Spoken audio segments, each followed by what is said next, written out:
les décorations en titre possible du dauphin, maître, commissaire supérieur principal, Miguel Bagaya.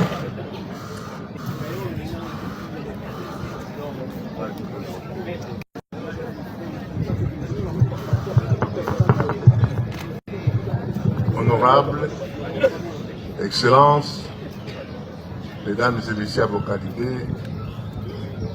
respectifs.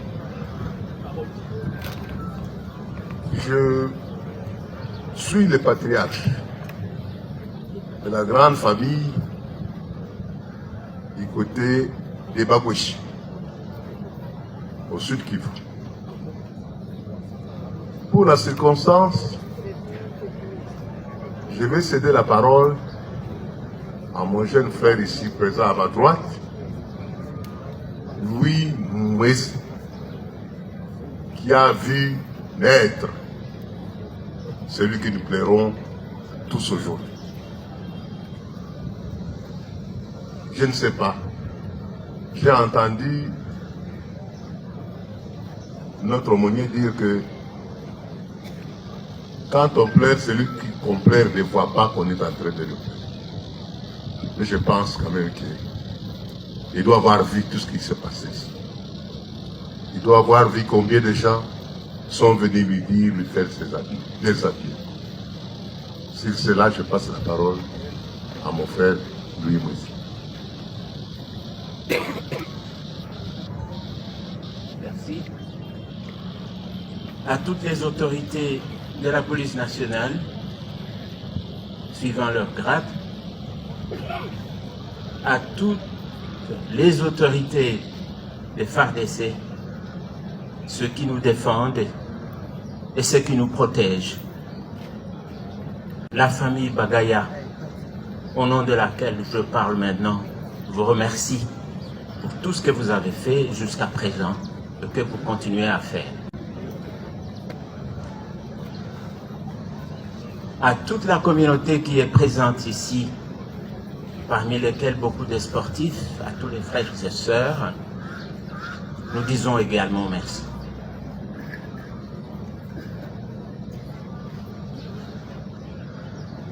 Nous n'avons pas de discours à faire. Nous sommes peinés parce que si nous devons faire des discours, nous risquons de pleurer et c'est la catastrophe. Le petit-fils qui a dit tout à l'heure, a dit que son père, le colonel Miguel, lui a dit « Un homme ne pleure pas, sinon il ne maîtrise plus rien. » C'est mon cas à présent. Je me trouvais avec mon épouse aux États-Unis lorsque le 8, avant midi, là je crois que c'était déjà la nuit, Gracia, sa petite sœur, m'appelle pour me dire le colonel est très malade. Il a été empoisonné. Moi, je dis, empoisonné par qui? Ah, je ne sais pas, mais depuis qu'il est revenu du Sénégal, il était mal en point.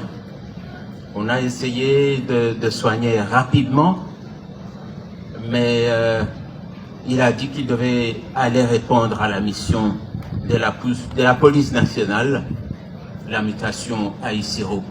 Et c'est ainsi qu'il n'a pas pu être correctement soigné ici qu'il est parti à Isiro. Arrivé là-bas, malheureusement, la situation s'est aggravée. Encore Gracia m'a appelé pour me dire ça va mal. J'ai appelé le colonel, le commissaire supérieur principal Miguel Bagaya. J'ai pas pu l'avoir et j'ai eu le nom d'une personne qui était en contact avec lui que j'ai appelé et qui m'a passé le commissaire supérieur principal, Miguel. Il parlait à une voix très très basse et il m'a dit qu'il avait mal au ventre, que le ventre était en train de gonfler et qu'il avait de la diarrhée. Alors je dis, on fait quoi? Vous êtes où? Ah, je suis à l'hôtel. J'ai eu contact avec le général de la place. On va organiser une évacuation sur Kinshasa pour me faire soigner. Mais c'était quelques mots pénibles qui sortaient de sa bouche. Et donc on ne pouvait pas en parler plus avec lui. Mes frères, mes sœurs, il y a deux choses qu'il faut retenir. Dans notre langue, le machi, parce que nous sommes des bachis. Mais je vais le dire en français. Lorsque l'eau se renverse au sol, on ne la ramasse pas. Miguel est mort, nous n'allons pas le ressusciter, sauf si Dieu peut faire un miracle maintenant.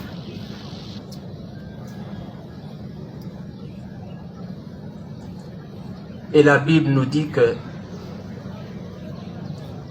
personne ne connaîtra ni le jour ni l'heure. Il n'y a personne qui peut prévoir sa mort pour savoir qui va mourir, ce qui ferait qu'il se prépare autrement, qu'il arrange la famille, etc. Miguel laisse plusieurs enfants qu'il voulait effectivement voir évoluer. Miguel était un homme combatif, un intelligent, un homme dynamique, un patriote. Il a tout fait dans la police. Il a monté des grades jusqu'au grade qu'il a eu maintenant, colonel, mais il voulait aller plus loin. Mais Dieu n'a pas permis que cela arrive parce qu'il est mort aujourd'hui.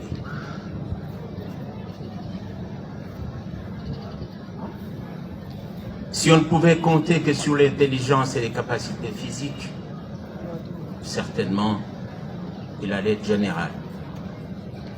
Mais Dieu a prévu autrement.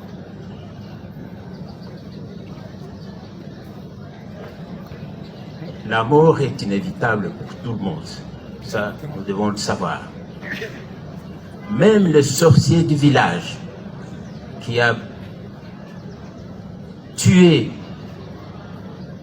nombreuses personnes finit aussi par mourir. Donc, nous devons garder notre sérénité. Nous ne devons pas chercher la bête noire. Nous ne devons pas chercher le sorcier. Nous ne saurons pas. Parce que si on devait chercher le sorcier, on devrait le chercher par les services de sécurité, par les services de justice plutôt, déposer plainte et l'enquête continue. Mais dans le cas d'espèce, je ne vois pas cette enquête parce qu'il est déjà dans le cercueil et bientôt enterré. Il n'y aura pas d'autopsie à faire. On peut donc mourir d'une maladie, d'un accident, mais on mourra quand même, chacun de nous. Chacun de nous, qui qu'il soit. Parce que le plan de Dieu est insondable. Miguel nous laisse plusieurs enfants. Dieu nous permettra de les suivre pour qu'eux aussi avancent dans leur vie.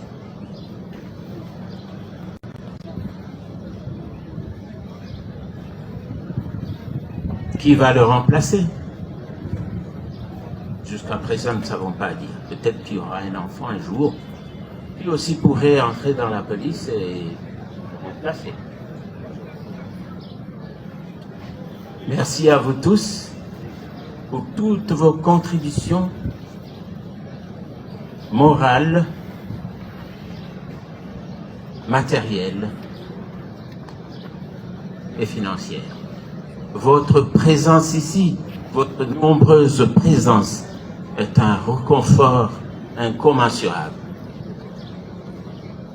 Nous disons merci, nous, famille Bagaya, de la famille Chibibi, Cha Kaserere, Kaserere Kangwes. Nous sommes des nobles de la famille Ngwesh du territoire de Walungu. Le village de Nyangezi, si vous voulez. Voilà. C'est vrai, nous sommes des bachis.